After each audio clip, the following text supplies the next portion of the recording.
10 জিলহজে গোটা বিশ্বের সব সামর্থ্যবান বিশ্বাসীদের জন্য এরকম জবেহ করা, স্যাক্রিফাইস করা, অ্যানিমালসকে স্লটার করা আল্লাহ তাআলা ওয়াজিব করে দিয়েছেন। আসসালামু আলাইকুম ওয়া রাহমাতুল্লাহি ওয়া বারাকাতুহু। নাহমাদুহু ওয়া নুসাল্লি আলা রাসূলিহিল কারীম। আম্মা বা'দু ফাআউযু বিল্লাহি মিনাশ শাইতানির রাজীম। বিসমিল্লাহির রহমানির রহিম। সাইয়্যিদুনা ইসমাঈল আলাইহিস সালাম, পবিত্র কালামুল্লাহ মাজিদে বর্ণিত 25 জন নবী এবং রাসূলদের মধ্য থেকে তিনি হচ্ছেন অন্যতম একজন নবী। এবং সাইয়েদনা ইব্রাহিম আলাইহিস সালাম আল্লাহ তাআলার কাছে দোয়া করেছিলেন, রব্বি হাবলি মিনাস সলিহিন, অর্থাৎ হে আল্লাহ, আপনি আমাকে নেককার সন্তান দান করেন। আর এই দোয়ার ফসল বা দোয়ার বদৌলতে আল্লাহ তাআলা সাইয়েদনা ইসমাঈল আলাইহিস সালামকে দান করেছিলেন। আল্লাহ তাআলা বলেছেন, ফাবাশশারনাহু বিগুলামিন হালিম, আমি একজন ধৈর্যশীল সন্তান ইসমাইলের সুসংবাদ আমি ইব্রাহিমকে দিলাম। সাইয়েদনা ইসমাঈল আলাইহিস সালাম হচ্ছেন যাবিহুল্লাহ, অর্থাৎ যাকে আল্লাহ তাআলা জবাই করতে বলেছিলেন, আল্লাহর জবাই। এজন্য আল্লাহর রাসূল সাল্লাল্লাহু আলাইহি সাল্লাম তিনি বলতেন যে আনা ইবনু যাবিহাতাইন, আমি হচ্ছি 2 যাবিহের সন্তান। অর্থাৎ এক হচ্ছে আমার পূর্বপুরুষ ইসমাঈল, হচ্ছে এক যাবিহ, যাকে জবাই করার কথা ছিল, কিন্তু তাকে সরিয়ে আল্লাহ জান্নাত থেকে একটি ভেড়া পাঠালেন, তিনি বেঁচে গেলেন। আবার আমার পিতা আব্দুল্লাহ, তাকেও আমার দাদা আব্দুল মুত্তালিব জবাই করে দেওয়ার কথা ছিল আল্লাহ সন্তুষ্টির জন্য, কিন্তু সেখানে তার বদৌলতে 100টি উট দিয়ে আল্লাহ তাআলা আমার পিতা আব্দুল্লাহকে বাঁচিয়ে দিলেন। তাহলে এক যাবি হচ্ছে আমার অনেক অনেক পূর্বপুরুষ ইসমাঈল, আর এক যাবি হচ্ছে আমার পিতা আব্দুল্লাহ। তাহলে এই 2 যাবিহের কারণেই কিন্তু আমি পৃথিবীতে এসেছি। অর্থাৎ সাইয়েদনা ইসমাঈল আলাইহিস সালাম বেঁচে না থাকলে এই বংশে আল্লাহ রাসূল সাল্লাল্লাহু আলাইহি ওয়াসাল্লাম আসতেন না। আর রাসূল সাল্লাল্লাহু আলাইহি ওয়াসাল্লামের পিতা আব্দুল্লাহ যদি জবাই হয়ে যেত, তাহলে রাসূল সাল্লাল্লাহু আলাইহি ওয়াসাল্লাম তো পৃথিবীতে আসতে পারতেন না।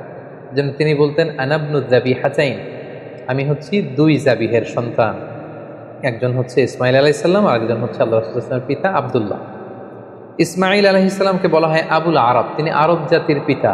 পুরো আরব গোষ্ঠীটাকে 3টি ভাগে ভাগ করা যায়। একটা হচ্ছে আল আরাব আল বাঈদা, আর একটা আল আরাব আল আরেবা, আর একটা মুস্তাআরিবা। বাঈদা মানে হচ্ছে অনেক আগের যে আরব জাতি, যেটা হচ্ছে আদ সামুদ জাতির কথা বলা হয়, তারা ধ্বংস হয়ে গিয়েছে, তাদেরকে পৃথিবীতে নেই, তারা হচ্ছে আরবে বাঈদা। আরেকটা হচ্ছে আল আরাব আল আরেবা, যারা হচ্ছে অরিজিনাল আরব, যাদেরকে কাহতানি বলা হয়। আর 3 নম্বর আরব হচ্ছে আল আরাব আল মুস্তাআরাবা বা মুস্তাআরিবা, মানে যারা বেসিকলি মূলত আরব নয়, ভিনদেশী লোক, কিন্তু আরবি সংস্কৃতিতে এসে আরবি ভাষা শিখে তারা এখন আরব হয়ে গিয়েছে। আরব জাতিগোষ্ঠীর এই বিশেষ শাখাটির ফাউন্ডার হচ্ছে, আর আরাব আল মুস্তাআরাবার ফাউন্ডার হচ্ছে সাইয়েদনা ইসমাঈল আলাইহিস সালাম। এজন্য ওনাকে বলা হয় আবুল আরব, আরব জাতির পিতা।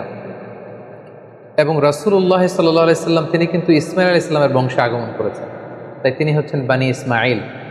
আর ইয়াকুব আলাইহিস সালামের পরবর্তী বাকি সব নবী হচ্ছে বানি ইসরাঈল। সাইয়েদনা ইসমাঈল আলাইহিস সালাম এমন একজন নবী যার বদৌলতে আমরা জমজমের কুয়ার পানি পেয়েছি, যে কুয়ার ব্যাপারে রাসূল সাল্লাল্লাহু আলাইহি ওয়াসাল্লাম বলেছেন, ইন্নাহা তুআমু তুমিন ওয়া শিফাউ সুকমিন। জমজমের পানি এটা যেমনি মানুষের ক্ষুধা নিবারণ করে, আবার এটা মানুষের রোগ বালাই থেকে শিফা দান করে। পাশাপাশি কুরবানির যে বিধান, অর্থাৎ জিলহজের 10 তারিখে আমরা যে কুরবানি করি ঈদুল আজহার দিন, এই কুরবানির বিধানটাও কিন্তু সাইয়েদনা ইসমাঈল আলাইহিস সালামের কারণে আমরা পেয়েছি, আমরা শুনবো সামনে। পাশাপাশি কাবা নির্মাণের সাথেও কিন্তু সাইয়েদনা ইসমাঈল আলাইহিস সালাম ওতপ্রোতভাবে জড়িত, কারণ ইব্রাহিম আলাইহিস সালাম প্রধান রাজমিস্ত্রির ভূমিকায় অবতীর্ণ হয়েছিলেন, আর ওনার সাথে সাপোর্ট দেওয়ার জন্য, সহযোগিতার জন্য সাইয়েদনা ইসমাঈল আলাইহিস সালাম পাথর বয়ে বয়ে পাথর টেনে পিতার হাতে দিতেন। সাইয়েদনা ইসমাঈল আলাইহিস সালামের জন্ম হয়েছিল ফিলিস্তিনে, কিন্তু সেখানে তিনি থাকতে পারেননি। আল্লাহ তাআলার আদেশে ওনার পিতা ইব্রাহিম আলাইহিস সালাম হাজারকে এবং ইসমাঈলকে মক্কার মরুজমিনে রেখে দিয়ে যায়। সারা চাচ্ছিল যে হাজার এবং ইসমাঈল যাতে ফিলিস্তিনে না থাকে। পাশাপাশি আল্লাহ তাআলাও আদেশ করলেন যে প্রিয় কলিজার টুকরা সন্তানকে মক্কার মরুজমিনে তুমি রেখে দিয়ে আসো। ইব্রাহিম আলাইহিস সালাম তাই করলেন। কলিজার টুকরা সন্তান ইসমাঈল আলাইহিস সালামকে এবং তার মা হাজেরাকে মরুভূমিতে রেখে দিয়ে চলে গেলেন। একা ধুধু প্রান্তরে, হাজেরার কাছে কিছু নেই, সামান্য কিছু খেজুর আর 1 মশক পানি। 1-2 দিন যাওয়ার পরে এই খেজুরও শেষ, পানিও শেষ। কোনো খাবার যেহেতু নেই, হাজেরার স্তনে দুধও নেই, দুধের বাচ্চা ইসমাঈলকে খাওয়ানোর মতো কিছু নেই। আল্লাহর এই নবী সাইয়েদনা ইসমাঈল আলাইহিস সালাম দুধের বাচ্চা, তিনি ছটফট করছিলেন ক্ষুধার যন্ত্রণায়, পানির তৃষ্ণায়। সাইয়েদনা ইসমাঈল আলাইহিস সালাম মক্কার মরু জমিনের মধ্যে তিনি ছটফট করছেন।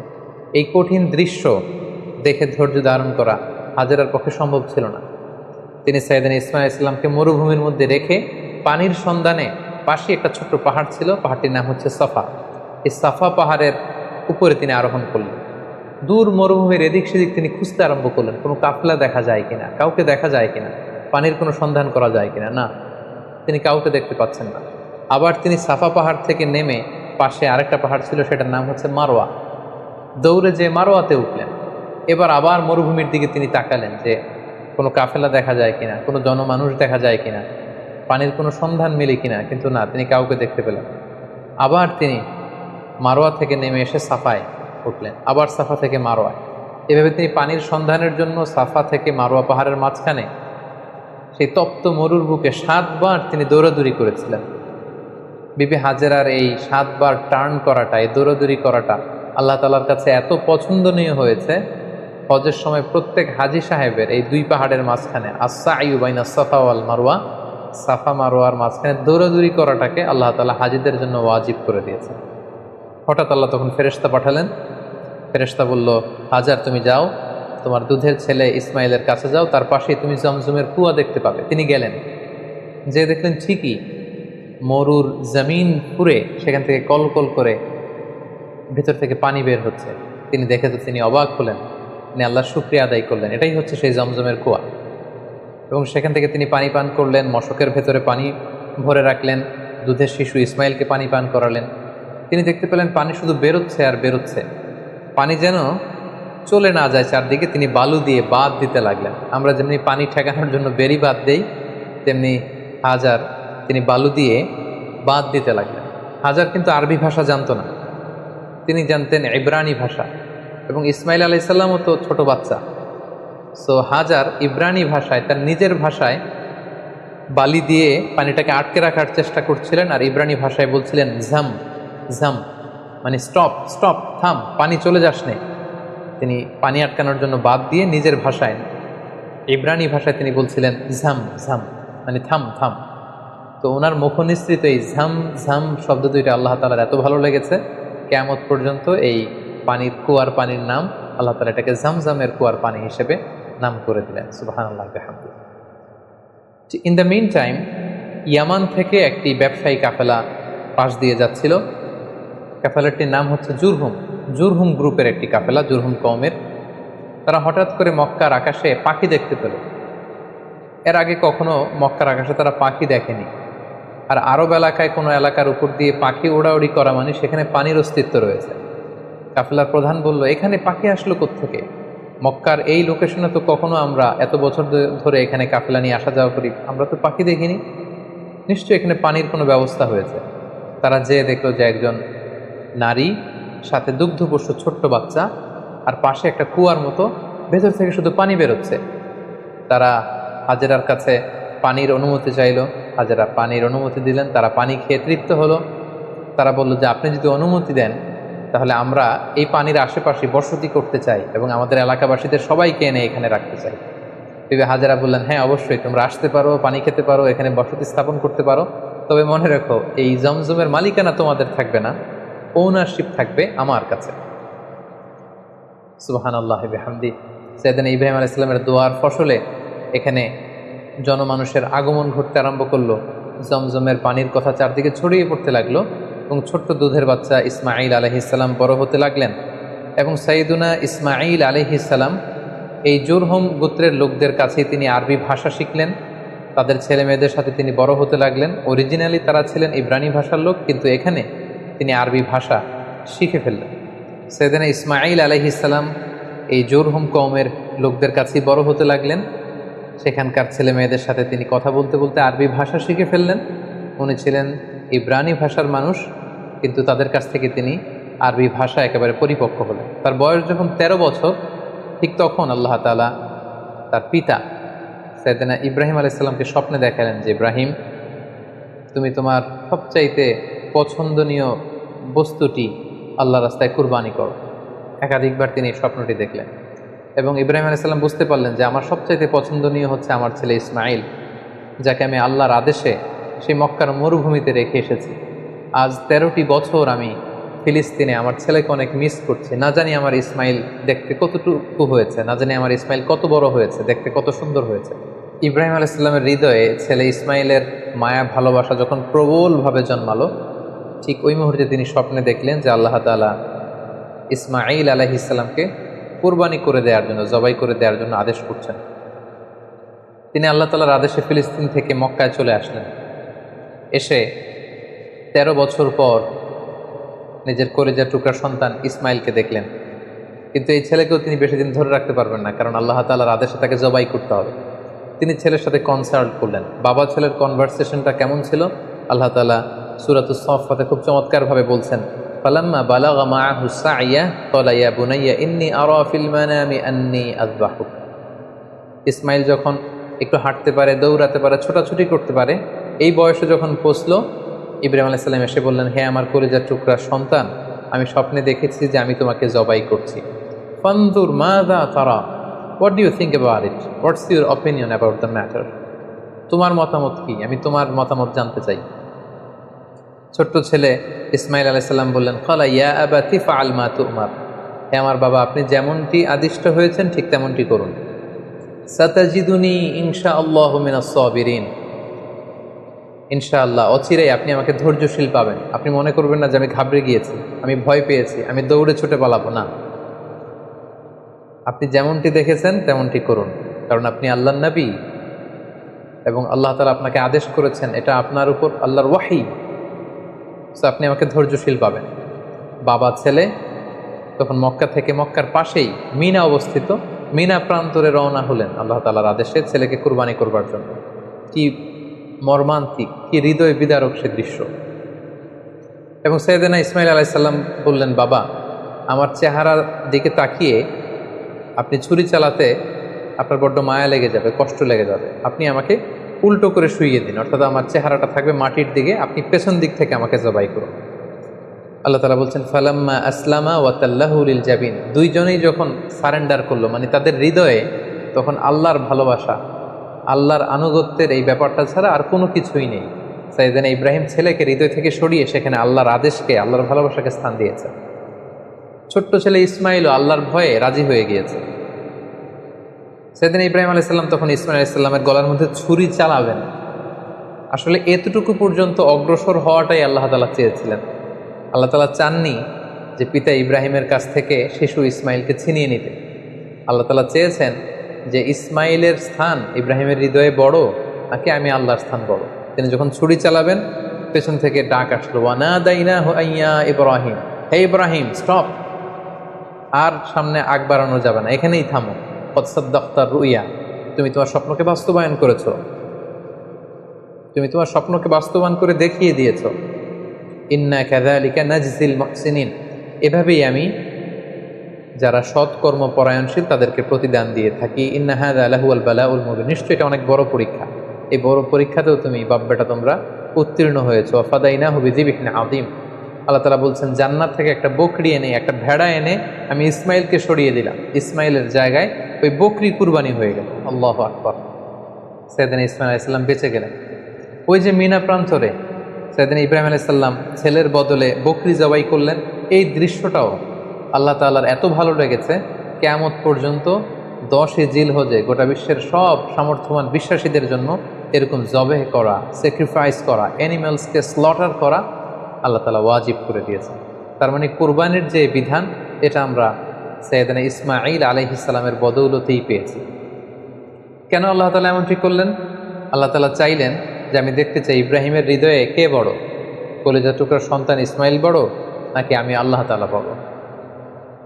এখান থেকে আমাদের জন্য শিক্ষা হচ্ছে, ইব্রাহিম আলাইহিস সালামের হৃদয়ে সবচাইতে পছন্দের জায়গাটা ছিল তার সন্তান ইসমাইল, কারণ 86 বছর পর একটা সন্তান পেয়েছে। কত মায়ার জায়গায়, কত আদর এবং ভালোবাসার জায়গায় তিনি হৃদয়ে তাকে স্থান দিয়েছিলেন। আল্লাহ চেয়েছেন না ওই জায়গায় যেন আল্লাহর ভালোবাসাটা থাকে, এজন্য ইব্রাহিম আলাইহিস সালামের উপর সবচেয়ে বড় পরীক্ষা তিনি চাপিয়ে দিয়েছিলেন। সম্মানিত ভাই এবং বোনেরা, আমাদের হৃদয়েও একটা ইসমাইল আছে। আমাদের কারো হৃদয়ের ইসমাইল হচ্ছে আমার টাকা, আমাদের কারোর হৃদয়ের ইসমাইল হচ্ছে আমার ব্যাংক ব্যালেন্স, কারোর হৃদয়ের ইসমাইল হচ্ছে আমার গাড়ি, আমাদের কারোর হৃদয়ের ইসমাইল হচ্ছে আমার যশ খ্যাতি। আল্লাহ তাআলা দেখতে চান যে সব কিছুকে আমরা আল্লাহর ভালোবাসার বিনিময়ে স্যাক্রিফাইস করতে পারি কিনা, কোরবানি করতে পারি কিনা, আল্লাহর জন্য সব কিছুকে আমরা উজাড় করে দিতে পারি কিনা। এটাই হচ্ছে কোরবানির শিক্ষা। সাইয়েদনা ইসমাঈল আলাইহিস সালামকে নিয়ে যখন হাতে ছুরি নিয়ে বা হাতে ছেলেকে নিয়ে যখন বাপ বেটা মিনা প্রান্তরে রওনা হয়েছিল, এই দৃশ্যায়ন যেন না ঘটে, এই সিনারি যাতে না ঘটে, তারা যেন আল্লাহ তাআলার ভালোবাসায় আরও এক ধাপ যাতে এগিয়ে যেতে না পারে, পেছন থেকে শয়তান অনেকবার টেম্পটেশন করেছিল। তাফসিরে এসেছে যে মোট 3টা জায়গায় টেম্পটেশন করা হচ্ছিল। ইবলিস বলছিল যে ইসমাইল তুমি যেও না, তোমার বাবা তোমার গলায় ছুরি চালিয়ে দেবে, ফিনকি দিয়ে রক্ত বেরোবে, তুমি সহ্য করতে পারবে না, তুমি ছুটে পালিয়ে যাও। সেদিন ইসমাঈল আলাইহিস সালাম তখন ঠিক সেই জায়গাতেই মাটি থেকে পাথর নিয়ে শয়তানের দিকে ছুড়ে মেরেছিল। কিছু দূর যাওয়ার পর আবার শয়তান এসে ধোঁকা দেয়। ইসমাঈল আলাইহিস সালাম, ইব্রাহিম আলাইহিস সালাম তারা পাথর ছুড়ে মেরেছিল। তিনটি জায়গায় ওনারা আল্লাহ তাআলার পক্ষে শয়তানের বিরুদ্ধে পাথর নিক্ষেপ করেছিল। এই দৃশ্যটাও আল্লাহ তাআলার কাছে এত ভালো লেগেছে, কিয়ামত পর্যন্ত পৃথিবীর সকল হাজিদের জন্য জামরাতুল আকাবা, আল কুবরা, আল বুস্তা, আস সুগরা, এই 3টা জায়গায় 7টা করে 21টা পাথর মারা সব হাজিদের জন্য আল্লাহ তাআলা ওয়াজিব করে দিয়েছে। তার মানে এই জমজমের বরকতময় পানি, পৃথিবীর সব পানি খেলে শুধু তৃষ্ণা মিটে, আল্লাহ রাসূল সাল্লাল্লাহু আলাইহি ওয়াসাল্লাম বললেন জমজমের পানি খেলে ক্ষুধাও মিটে যায়। এটা পেলাম আমরা সাইয়েদনা ইসমাঈল আলাইহিস সালামের বদৌলতে, আমরা কুরবানির বিধান পেলাম ইসমাঈল আলাইহিস সালামের বদৌলতে, এবং তার মা হাজেরার দৌড়াদৌড়ির কারণে এখানে সাফা মারোয়াতে সাই করার বিধান আমরা পেলাম, এবং তিনি শয়তানের বিরুদ্ধে শক্ত অবস্থান জানান দেওয়ার জন্য যে পাথর ছুঁড়ে মেরেছিলেন, এটার মাধ্যমে আমরা রমিউল জিমার, হাজী সাহেবদের যে কঙ্কর নিক্ষেপ করতে হয় 3টি স্থানে, সেটি আমরা পেয়েছি। সম্মানিত সুধী, সাইয়েদনা ইসমাঈল আলাইহিস সালাম যখন প্রাপ্তবয়স্ক হলেন, তিনি জুরহুম গোত্রের একটি মেয়েকে বিয়ে করলেন। এখন আমরা ওনার জীবনের 2টি বিবাহ নিয়ে কথা শুনবো, যেটি সহিহ বুখারীতে এসেছে। তিনি যখন বিয়ে করলেন, অনেক দিন পর তার মা হাজেরা মারা গেল। অনেক দিন পর সাইয়েদনা ইব্রাহিম আলাইহিস সালাম ফিলিস্তিন থেকে কলেজের টুকরা সন্তান ইসমাঈল আলাইহিস সালামকে দেখতে আসলেন। মক্কায় এসে তিনি দেখলেন যে ইসমাইল ঘরে নেই, আছে তার স্ত্রী। তিনি স্ত্রীকে জিজ্ঞেস করলেন, তোমরা কেমন আছো? স্ত্রী উত্তরে বলল, না, আমরা খুব একটা ভালো নেই। তিনি বললেন, তোমার স্বামী ইসমাইল কোথায়? স্ত্রী বলল যে তিনি বাইরে গিয়েছেন রিজিকের অন্বেষণে। তোমাদের দিনকাল কেমন চলে? বেশি ভালো চলে না, খাবার দাবার না বেশি একটা সুবিধা না। মানে কমপ্লেইন আর কমপ্লেইন, যেটা শুনে বৌমার এরকম কথা শুনে তিনি নিজের পরিচয় গোপন রাখলেন, কিন্তু বৌমার এরকম কথা শুনে তিনি পছন্দ করলেন না। তিনি বললেন, তোমার হাজব্যান্ড ইসমাইল যখন বাসায় আসবে, বলো যে একজন বৃদ্ধ লোক এসেছিল, আমার পক্ষ থেকে সালাম বলো, আর বলবে যে তোমার ঘরের দরজার চৌকাঠটা যেন সে পাল্টে ফেলে, এই কথা বলে দিল। তিনি চলে গেলেন, ইসমাঈল আলাইহিস সালাম আসলেন। স্ত্রী বলল, একজন বৃদ্ধ লোক এসেছিল, তোমাকে সালাম দিয়েছে, আর তিনি বলেছেন ঘরের দরজার চৌকাঠ যেন পাল্টে ফেলো। এই বাক্যটা কিন্তু অনেক ইঙ্গিতপূর্ণ একটা বাক্য। এটা নবীর বলে যাওয়া বাক্য, আর নবীর কথা নবী বুঝে। কারণ ইসমাঈল আলাইহিস সালাম উনিও ভাবী নবী, মানে অচিরেই নবী হতে যাবে। উনি বুঝতে পারলেন যে সেই বৃদ্ধ লোক তো আমার বাবা ইব্রাহিম, আল্লাহর খলিল ছাড়া কেউ নয়। ইসমাঈল আলাইহিস সালাম বলল, কি বলো তুমি, আমার বাবা এই কথা বলেছে? স্ত্রী বললেন, হ্যাঁ, আপনার পিতা এই কথা বলেছে। তুমি কি করেছিলে? তিনি বললেন যে আমি অনেক কমপ্লেইন করেছি যে আমাদের খাবার দাবারের সমস্যা, আমি অসন্তোষ প্রকাশ করেছি। সাইয়েদনা ইসমাঈল আলাইহিস সালাম বললেন, তুমি চিনোনি, সেটা ছিল আমার জন্মদাতা পিতা ইব্রাহিম আল খলিল, এবং তিনি যে ইঙ্গিত সূচক বাক্য বলেছে এর মানে হচ্ছে আমি যেন তোমাকে তালাক দিয়ে দিই, আমি তোমাকে ডিভোর্স দিলাম, তুমি তোমার পরিবারের সাথে যে মিলিত হও, আমার সাথে তোমার থাকার আর কোনো সুযোগ নেই। বাবার দিক নির্দেশনা পেয়ে সাইয়েদনা ইসমাঈল আলাইহিস সালাম প্রথম স্ত্রীকে তালাক দিলেন। সেই জুরহুম গোত্রের অন্য একটি মেয়েকে তিনি কিছুদিন পরে বিয়ে করলেন। আবারও অনেক বছর পর আল্লাহ তাআলার আদেশে সাইয়েদনা ইব্রাহিম আলাইহিস সালাম আবার ফিলিস্তিন থেকে ছেলেকে দেখতে আসলেন। কিন্তু কি আশ্চর্যের বিষয়, ওই দিনও ইসমাঈল আলাইহিস সালাম বাড়িতে নেই। সহিহ বুখারীতে এসেছে, তিনি বাড়িতে জিজ্ঞেস করলেন যে ইসমাইল কোথায়? স্ত্রী বলল যে তিনি বাইরে গেছেন রিজিক অন্বেষণের জন্য। তিনি জিজ্ঞেস করলেন, তোমরা কেমন আছো? মেয়েটি উত্তরে বলল, নাহনু বি খাইরিন ওয়া সা, আলহামদুলিল্লাহ, আল্লাহ আমাদের অনেক দিয়েছেন, শুকর আলহামদুলিল্লাহ, বেশ ভালো আছি। ওয়া আসনাত আলাল্লাহ, এবং আল্লাহর শুকর গুজার হলো, আল্লাহর প্রশংসা করলো। তার মনে কোনো কমপ্লেন নেই, শুধু শুকর গুজার। তিনি জিজ্ঞেস করলেন, মা তো আমুকুম, তোমাদের খাবার দাবার কেমন চলে? ক্বালাত আল্লাহাম, তিনি বললেন আলহামদুলিল্লাহ। আমার স্বামী শিকার করে নিয়ে আসে গোশত, আমরা গোশত খাই, পানি খাই, এটাই আমাদের খাবার। ইব্রাহিম আলাইহিস সালাম এই কথা শুনে খুব খুশি হলেন। ফাকাল আল্লাহুম্মা বারিক লাহুম ফিল লাহমি ওয়াল মা, আল্লাহ তুমি এই ফ্যামিলিতে বরকত দাও, তাদের গোশত এবং খাবারে তিনি বরকত দাও। তিনি বললেন, তোমার স্বামী যখন ফিরবে আমার সালাম বলো, আর বলবে ফকরাই আলাইহিস সালাম মুরি ইউসবিতু আতাবাতা বাবি, আর তোমার স্বামীকে বলো এখন ঘরের দরজার যে নতুন চৌকাঠ এটা যেন কখনো না পাল্টায়। ইসমাইল ইসলাম ফিরে আসলেন, স্ত্রী বললেন, এক বৃদ্ধ লোক এসে তোমায় সালাম বলেছে আর বলেছে ঘরের দরজার চৌকাঠ যেন কখনো না পাল্টায়। ইসমাইল আলাইহিস সালামের কথা শুনে তিনি বেজায় খুশি হলেন। তিনি বললেন, তাই? যিনি এসেছিলেন তুমি কি জানো এটা কে? তিনি আমার জন্মদাতা পিতা ইব্রাহিম আলাইহিস সালাম, আর তিনি তোমার ব্যাপারে আমার কাছে পজিটিভ সার্টিফাই করেছেন। তিনি বলেছেন তোমাকে যে আমি স্ত্রী হিসেবে রেখেছি মরার আগ পর্যন্ত যেন তোমাকেই জড়িয়ে রাখি, একসাথেই যেন আমরা জান্নাতে যাই, তোমার হাতটা যে আমি ধরেছি কখনো যেন তোমাকে ছেড়ে না দেই, চিরকাল আমাদের এই স্বামী স্ত্রীর দাম্পত্য জীবনের এই ভালোবাসার বন্ধন যেন অটুট থাকে। এই বর্ণনাটি খুব চমৎকারভাবে সহিহ বুখারীতে বর্ণিত হয়েছে। সাইয়েদনা ইসমাঈল আলাইহিস সালাম ওনার পিতার আদেশে প্রথম স্ত্রীকে তালাক দিলেন এবং দ্বিতীয় স্ত্রীকে নিয়ে সুখে স্বাচ্ছন্দ্যে মক্কায় তিনি বসবাস করতে লাগলেন। এবং একটা সময়ে সাইয়েদনা ইব্রাহিম আলাইহিস সালাম যখন আবার মক্কায় আসলেন, কাবা নির্মাণের কাজে তিনি তার পিতাকে সহযোগিতা করেছেন এবং সবসময় তিনি কাবা পরিষ্কার করতেন, ঝাড়ু দিতেন, কারণ আল্লাহ তাআলা বলেছেন ওয়া আহিদনা ইলা ইব্রাহিমা ওয়া ইসমাঈল, ইব্রাহিম এবং ইসমাইলকে আমি স্পেশাল অর্ডার করেছি যে তহহিরা বাইতিয়া, আমার ঘর এই কাবাকে তোমরা ক্লিন আপ করো, পরিচ্ছন্ন করো। কাদের জন্য? লিত্তাইফিন, তাওয়াফকারীদের জন্য, ওয়াল আকিফিন, যারা এই কাবা ঘরে ইতিকাফ করবে তাদের জন্য, ওয়ার রুক্কাইস সুজুদ, এবং সালাত আদায়কারীদের জন্য, রুকু সিজদাকারীদের জন্য কাবা ঘরকে পরিচ্ছন্ন করো। সাইয়েদনা ইসমাঈল আলাইহিস সালাম এই কাবা ঘরকে তিনি পরিচ্ছন্ন করতেন। সাইয়েদনা ইসমাঈল আলাইহিস সালামের ব্যাপারে আরও একটি তথ্য জানা যায় যেটি সহিহ বুখারীতে এসেছে, সেটা হচ্ছে তিনি অত্যন্ত ভালো তীরন্দাজ ছিলেন, ভালো তীর মারতে জানতেন।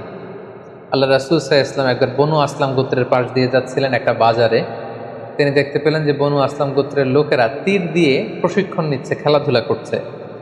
তখন আল্লাহর হাবিব সাল্লাল্লাহু আলাইহি ওয়াসাল্লাম বললেন, ফাকালা ইরমু বানি ইসমাঈল, হে বনু ইসমাঈল, মানে ইসমাঈলের বংশধর, তোমরা ভালো করে তীর মারো, ভালো করে তীর খেলার প্রশিক্ষণ করো। ফা ইন্না আবাকুম কানা রামিয়া, কারণ তোমাদের আদি পিতা, তোমাদের পূর্বপুরুষ ইসমাঈল আলাইহিস সালাম ছিলেন জবরদস্ত তীরন্দাজ। তিনি চমৎকার তীর দিয়ে তিনি পশু শিকার করতেন, তিনি তীর মারলে সে তীর মিস হতো না। তাহলে ইসমাঈল আলাইহিস সালাম কানা রামিয়ান, তিনি তীরন্দাজ ছিলেন। ইসমাঈল আলাইহিস সালামের দাওয়াতি এরিয়া ছিল মক্কা। মক্কা এবং তার আশেপাশের এরিয়াতে তিনি বেসিকলি দাওয়াতি কাজ করতেন। জুরহুম কওমে তিনি দাওয়াত দিয়েছেন, আমালিক গোত্রের দাওয়াত দিয়েছেন, এবং আহলি ইয়ামান, ইয়ামানবাসীদের যে লোকজন, সেখানে তিনি তাওহীদের দাওয়াত দিয়েছেন। কালামুল্লাহ মাজিদের সূরা মারিয়ামে আল্লাহ তাআলা সাইয়েদনা ইব্রাহিম আলাইহিস সালামের ব্যাপারে একটি বিশেষ বৈশিষ্ট্যের কথা উল্লেখ করেছেন, সেটা হচ্ছে সাদিকাল ওয়াদ। তিনি তার প্রতিশ্রুতি রক্ষা করতেন, ওয়াদা কখনো ভাঙতেন না। আল্লাহ তাআলা বলছেন ওয়াযকুর ফিল কিতাবি ইসমাঈল, হে নবী আপনি কোরআনে ইসমাঈল আলাইহিস সালামের কথাকে উল্লেখ করুন। ইন্নাহু কানা সাদিকাল ওয়াদি ওয়া কানা রাসূলান নাবিয়্যা, তিনি ছিলেন প্রমিস অ্যাটেন্টিভ, কাউকে প্রমিস দিলে এটা কখনো ভাঙতেন না, এবং তিনি ছিলেন রাসূল এবং নবী।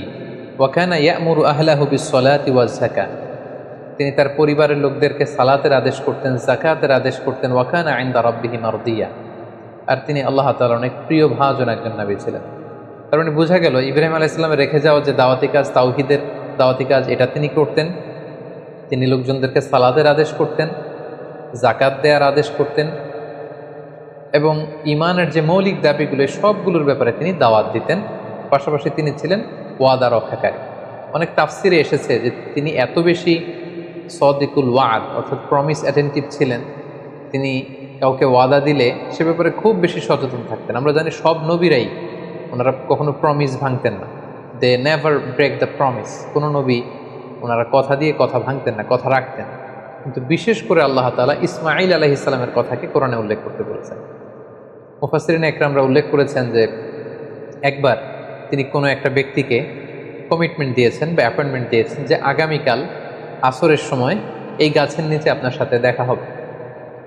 সাইয়েদনা ইসমাঈল আলাইহিস সালাম তার পরের দিন কথা অনুযায়ী ওই ব্যক্তির সাথে দেখা করবার জন্য সে গাছের নিচে যেয়ে হাজির হলেন, কিন্তু সেই ব্যক্তিটিকে আর খুঁজে পাওয়া গেল না, তিনি আসলেন না। ইসমাঈল আলাইহিস সালাম মনে মনে ভাবলেন যে ওই লোকটি হয়তো ভুলে গিয়েছে, আজ আসেনি, কাল হয়তো আসবে। ইসমাঈল আলাইহিস সালাম তার পরের দিন যে সেখানে হাজির, কিন্তু সেই লোকটি আসেনি।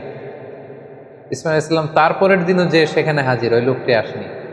মুফাসসিরিন ইকরাম বলেছেন যে ইসমাঈল আলাইহিস সালাম ওই লোকটির অপেক্ষায় সে গাছের নিচে টানা 1 মাস অপেক্ষা করেছেন।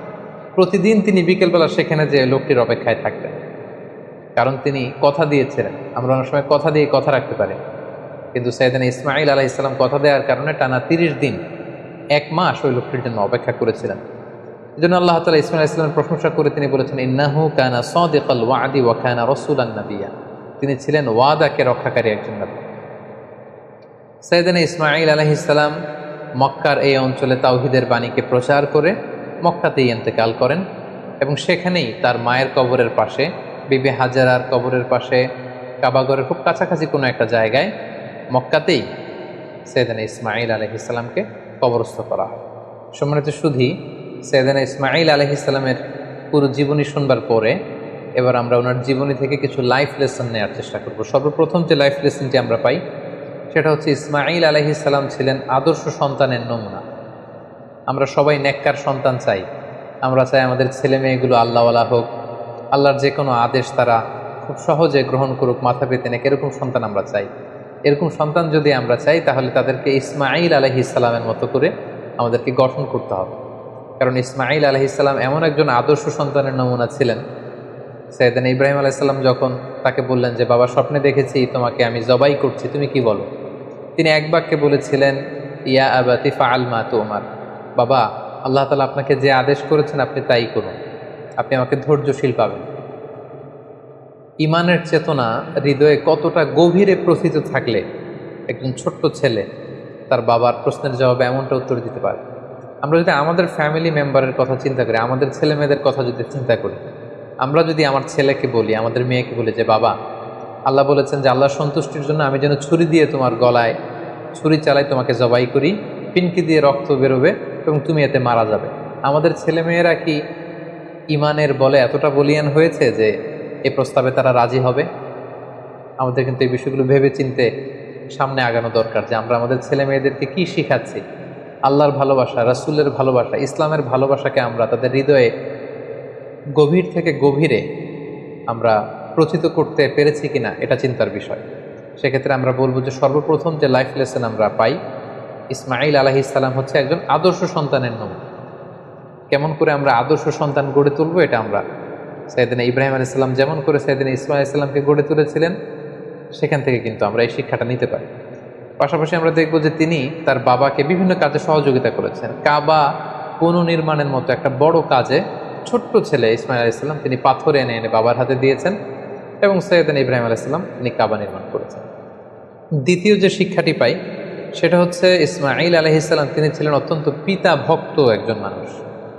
আমাদের সমাজে আমরা এমন হয়েছে যে আমরা বন্ধু বান্ধবকে খুব বেশি সময় দিই, বন্ধু বান্ধবকে খুব বেশি সাপোর্ট করি, কিন্তু বাবার সাথে আমাদের সেই সম্পর্কের জায়গাটা নেই। কিন্তু আমরা যদি ইসমাঈল আলাইহিস সালামের জীবনের দিকে তাকাই তাহলে দেখব যে সহিহ বুখারীতে যে ওনার 2টা সংসারের কথা আমরা শুনেছি। প্রথম সংসার থেকে তিনি কিন্তু ডিটাচ হয়েছিলেন কেবলমাত্র পিতার আদেশে। পিতা এসে বলেছিলেন যে তুমি প্রথম স্ত্রীকে তালাক দাও, ইঙ্গিতপূর্ণ একটা বাক্য বলে গিয়েছিলেন, এবং পিতার সন্তুষ্টির জন্য পিতার দিক নির্দেশনা অনুযায়ী কিন্তু প্রথম স্ত্রীকে তিনি ডিভোর্স করে দ্বিতীয় সংসারে দ্বিতীয় সম্পর্কে তিনি গিয়েছেন। তো এখান থেকে আমরা বুঝতে পারি যে সাইয়েদনা ইসমাঈল আলাইহিস সালামের তার পিতার প্রতি কতটুকু আস্থা এবং ভালোবাসা ছিল, কারণ তিনি বুঝতে পেরেছেন যে আমার পিতা আমার খারাপ চাইবে না, এবং তিনি নবী, আমার পিতা হচ্ছে আল্লাহর খলিল। সো নিশ্চয়ই আমার স্ত্রীর আচরণে, কর্মকাণ্ডে এমন কিছু তিনি পেয়েছেন, তিনি অনেক ভিশনারি ছিলেন, অনেক ভেবেচিন্তে নিশ্চয়ই আমার বাবা এটা বলেছেন। এবং সাথে সাথে তিনি দেরি করেন, এটা শোনার পরে স্ত্রীকে বলেছেন তুমি তোমার ফ্যামিলি মেম্বারদের কাছে চলে যাও, তোমার ফ্যামিলিতে যে তুমি থাকো, আমি তোমাকে সম্মানের সাথে বিদায় করে দিচ্ছি। তাহলে এই যে পিতা ভক্ত হওয়া এবং বাবার সাথে ছেলের যে একটা গভীরতম সম্পর্ক, যেটা আমাদের এই ইট পাথরের সমাজে আমরা অনেক মিসিং দেখতে পাচ্ছি। ছেলে মেয়েদের সাথে বাবার সেই সম্পর্কের জায়গাটুকু নেই, বাবার সাথে ছেলে মেয়েদের সেই বোঝাপড়ার জায়গাটুকু নেই। ছেলেমেয়েরা হয়তো বাবাকে সেরকম খুব কাছের মনে করে আপন করে নিতে পারছে না। যেখানে বাবা ছাড়া অন্যদের কাছে যে তারা পরামর্শ চাইছে, অন্যদেরকে তারা খুব কাছের মনে করছে। তো আমরা যদি আমাদের সন্তানদের সাথে আইস ব্রেকিং করে সুসম্পর্ক গড়ে তুলতে চাই, আমরা কিন্তু সাইয়েদনা ইব্রাহিম এবং তদীয় সন্তান ইসমাইলের সাথে কি সম্পর্ক তারা করেছিলেন সেখান থেকে শিক্ষা নিতে পারি। ইসমাইল ইসলামের জীবনে থেকে সর্বশেষ যে শিক্ষাটুকু পাই সেটা হচ্ছে তিনি খুব পরিশ্রমী ছিলেন, অত্যন্ত পরিশ্রমী ছিলেন। তার প্রমাণ, তিনি কাবা নির্মাণে বাবাকে সহযোগিতা করেছেন। তার আরও একটা প্রমাণ, দুইবার তার বাবা যখন এসে তাদের খোঁজখবর নিতে এসেছিলেন, একবারও ছেলেকে ঘরে পাননি। তার মানে ঘর কোণে ছেলে ইসমাইল ইসলাম ছিলেন না। তিনি অত্যন্ত হার্ডওয়ার্কিং ছিলেন, পরিশ্রমী ছিলেন। শিকারের জন্য উনি তীর নিয়ে, ধনুক নিয়ে তিনি বাইরে বের হয়ে যেতেন। এবং পৃথিবীর প্রতিটি নবী কিন্তু পরিশ্রমী ছিল। এবং আল্লাহ রাসূল সাল্লাল্লাহু আলাইহি ওয়াসাল্লাম আমাদেরকে জানিয়েছেন যে ইসমাইল ইসলাম খুব ভালো তীর নিক্ষেপ করতে জানতেন, তীর ছুটতে জানতেন। তিনি বড় তীরন্দাজ ছিলেন, শিকারী ছিলেন। এবং বাআসাল্লাহু নাবিয়্যান ইল্লা রাআল গানাম, পৃথিবীতে এমন কোনো নবী তো আল্লাহ পাঠান নেই যারা ছাগল চড়ায়নি। আর ছাগল চড়ানো, রাখালের কাজ করা, এটা যে কত কষ্টের, এটা যে কত পরিশ্রমের, আমরা একটু চিন্তা করলে বুঝতে পারি। তাহলে আমরা বুঝতে পারলাম যে প্রত্যেক নবীরাই খুব পরিশ্রমী ছিলেন। তারা কর্ম করে, পরিশ্রম করে নিজেদের জীবিকা উপার্জন করেছেন। আমরা যারা নবীদের অনুসারী বলে নিজেদেরকে দাবি করি, আমরা যেন হার্ডওয়ার্কিং করি, আমরা যেন পরিশ্রম করি, তাহলেই উন্নতি সমৃদ্ধি আমাদের হাতে এসে ধরা দিবে। আল্লাহ তাআলা আমাদের সবাইকে কথাগুলো বুঝবার এবং নবীদের দেখানো পথে নিজেদেরকে পরিচালিত করবার তৌফিক দান করুন। হাযা মা ইনদি ওয়াল ইলমু ইনদাল্লাহ আলাইহি তাওয়াক্কালতু ওয়া ইলাইহি উনীব। ওয়াসসালামু আলাইকুম ওয়া রাহমাতুল্লাহি ওয়া বারাকাতুহু।